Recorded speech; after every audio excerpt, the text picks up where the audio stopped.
I am the Tofu Golem. Please enjoy the video. In this video, I will explain how to make burger patties seasoning.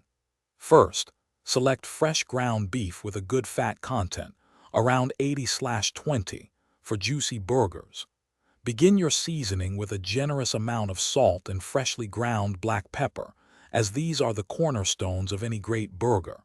Remember to mix your seasonings into the meat gently to ensure your patties remain tender and don't become too dense. This initial step sets the stage for a truly delicious burger experience.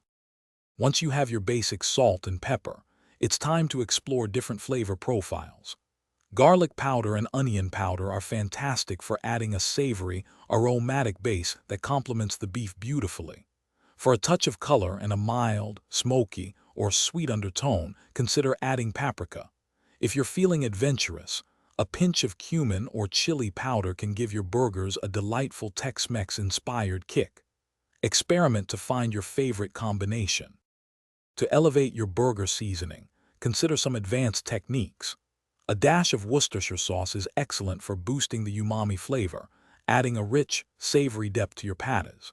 Incorporating fresh herbs such as finely chopped thyme or rosemary can introduce bright, aromatic notes that truly stand out.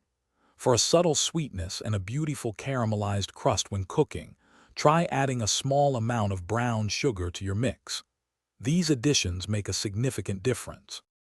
After seasoning, it's crucial to form your patties correctly. Aim for patties about 1/2 inch thick, making a small indentation or thumbprint in the center to prevent them from bulging while cooking. Chilling your seasoned patties for at least 30 minutes before grilling or pan frying helps them hold their shape and allows the flavors to meld.